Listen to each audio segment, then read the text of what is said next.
당신 그리고 아이의 표현력을 극적으로 키우는 방법이 뭐냐고요?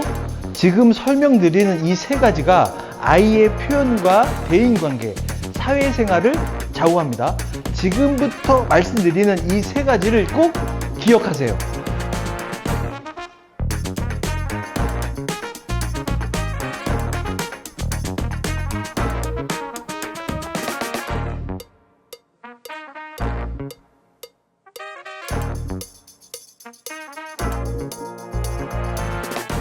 안녕하세요. 영교시 부모의 김성권 교수입니다. 자기 표현이라는 것은 자기의 내면적인 생각이나 생활을 겉으로 드러내보이는 것을 말합니다.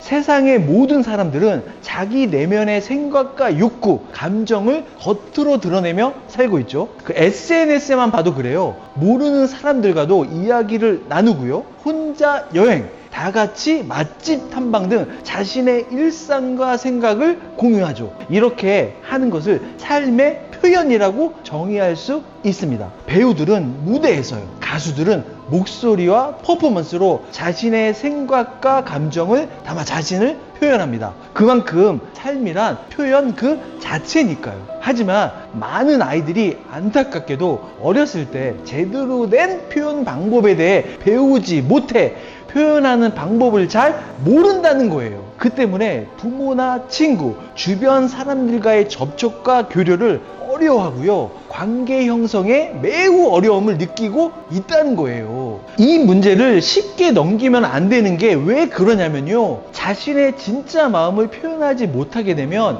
스스로 원하는 삶을 살아가기도 어렵고요. 결국에는 나답지 못한, 쉽게 말해서요, 자기 주도적이지 못한 삶을 살아가기 때문이에요. 아이들에게 이런 사회성을 길러주는 표현력은 골든타임이 있습니다. 바로 자녀가 어릴수록 표현력을 배울 수 있는 좋은 시기라는 거예요. 그 언어 발달 과정에서 아이의 표현력을 길러주는데 가장 중요한 시기는요, 태어났을 때부터 6세까지입니다. 이 시기를 결정적 시기 또는 민감기 시기라고 부르는데요.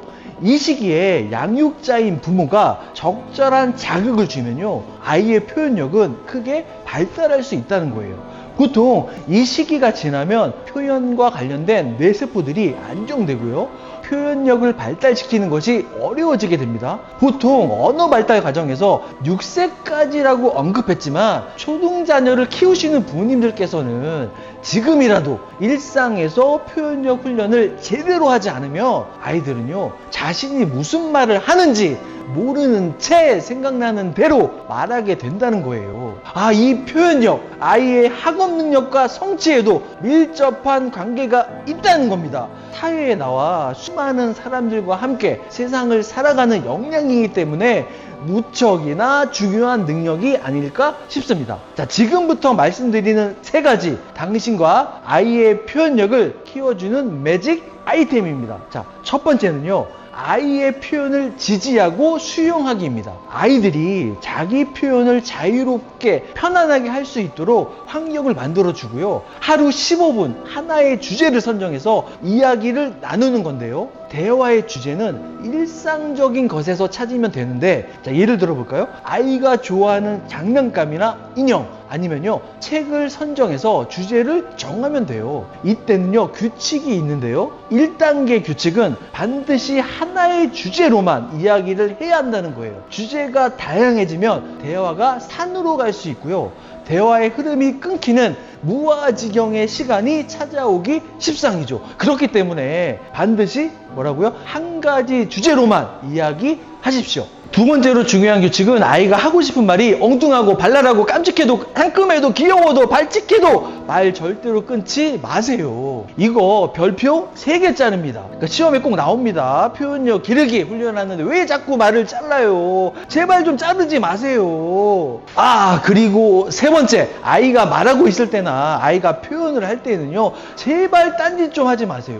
대부분의 부모들이 이 훈련을 하는 과정에서 아이에게 말하기를 시켜놓고요, 본인은 딴짓을 많이 한다는 거예요. 여기서 경고 같은 저주를 하나 내리자면, 애한테 말 시켜놓고 딴짓하면, 애한테 말 시켜놓고 텔레비전 보시면, 애한테 말 시켜놓고 주방일 하시면 아이는 그대로 따라하게 된다는 거예요. 잊지 마세요. 마지막 단계, 대화가 끝나면 부정적인 비언어 사용 절대 하지 마시고 진심으로 긍정적인 리액션과 응원의 메시지를 보여주셔야 합니다. 가식적으로 보여주면요, 아이도 사람인지라 눈치 까고도 남으니까 진짜 감성적으로 진심을 다해 아이고 잘했어 우리 아들 우리 딸 해주시면 된다는 겁니다. 자, 둘째, 작은 표현이라도 직접 표현할 수 있게 해주세요.